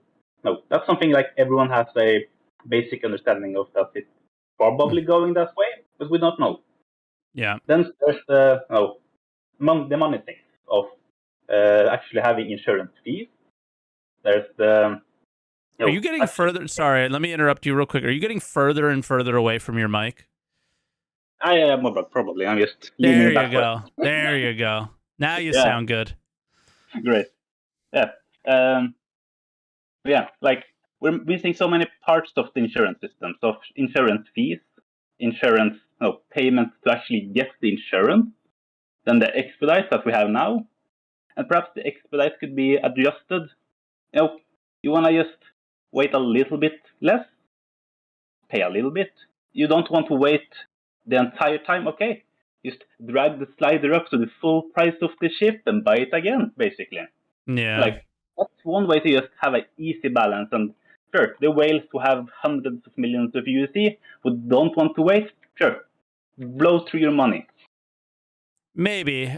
I just think they can buy money. Right? Yeah, it's like it breaks all that. Like, there needs to be actual consequences in the actual game that cannot be mitigated by any player with buying gold, buying big ships, buying anything. Like, you need to play the video game. There needs to be elements of that. And if you don't like it, hang out and look at your ship in the hangar, as people do still to this day. Oh, I see two issues right now regarding the game in insurance. Like, regarding insurance, there's what the hell are you supposed to do while waiting for your ship to claim? Like, the one thing that's been talked about a little bit here and there is the small, just waiting for something to happen mission. You can just take a package, 1,000 USD from one place in a station to another. Oh, I hate that. I hate that idea. Yeah? Yeah, because you were doing something else and now you got to go deliver a fucking package while you wait for your ship. Right. I remember that was talked about a little bit. Yeah. So yeah, I can see that. But another thing that I think they should really expand upon that leads into this. We have the Tesha Pachinko mission where you get a loner cutlass to do a mission.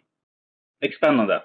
Give us missions that give you loner ships while waiting for bigger ships to claim. They did that before. I don't know why and what reasons why we don't have it anymore. But I'm sure they would want to bring something like that back. Yeah. I think everyone who follows the game knows the answer. Like, priorities. They just don't have the time and manpower to do everything. Yeah. And, well, claiming just needs a little bit of, kicking in the right direction. I don't know exactly what's the best thing to do, but I want to kick it out of the code. Yeah.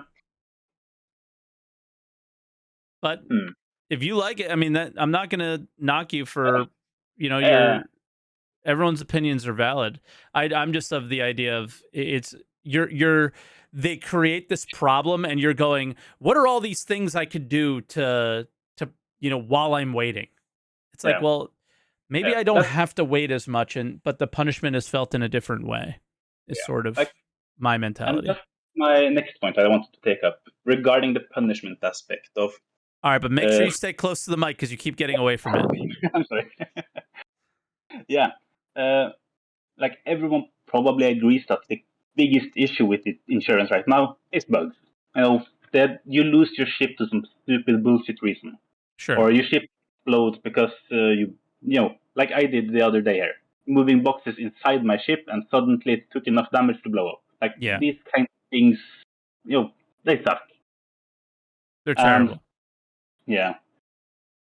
So something I would like to see is do something more that makes the instant death of ships at least happen less.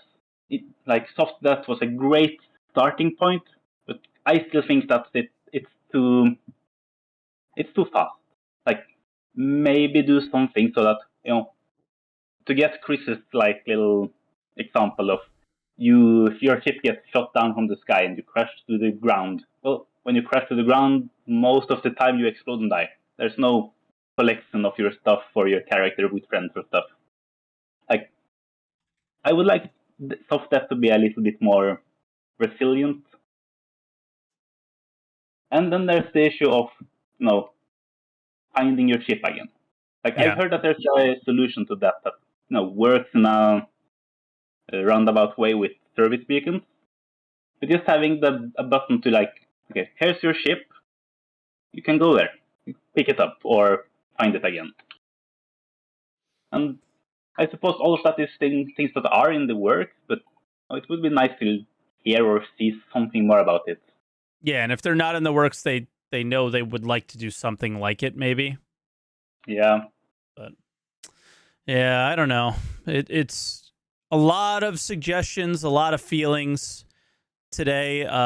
And now we just kind of, instead of, I think the communication from CIG about, all right, we're just, trying things and all this. I think what I want to see more of is more things like what they did with mining. Like, they listened to feedback, they put their heads down, and they just made it better. And, for more aspects of that, the better, I think. But all right, Tommy, I think this is the point where we end the show. Great. Oh, thanks for having me. Thank you for coming on, man. Okay. All right. See you later. Awkward goodbye. Goodbye. Yeah, awkward goodbye. Bye. See you later, Tommy. All right. So that is the end of the show. I thought that it was a really productive one. I thought that there were some really, really cool and good ideas. And I hope you guys enjoyed watching it. This is something that affects every single player in the game in some way or another. So everyone's going to feel something about this. And that's why I thought it was a really great topic. I actually had somebody that I wanted to bring on, like just an interview kind of answer the call. And I was like, I have to do this. This is just too topical, too perfect for right now. And I imagine we're going to get some really good conversation out of it. And I think we did. So as always, we did this really early, so if you guys ended up, wanting to join the show a little bit later, I ended it a little bit early. There's a bunch of things going on, but normally, Answer the Call is recorded on Sunday mornings around 10 a.m. Eastern Time on twitch.tv/SaltEMike, and discord.gg/SaltEMike is another great place where that's where the voice call part is, but we also have a great Discord where lots of good conversation is going on and lots of not so good conversation goes on sometimes. But I would love to see you guys join that and see you guys chatting on the more regular. But thank you as always for watching. Like, subscribe, comment on YouTube. If you're watching on Twitch, this will be up on YouTube later today. And again, if you're watching on YouTube and you ever want to join, twitch.tv/SaltEMike, Sunday mornings. Thanks for watching again. Appreciate it, guys.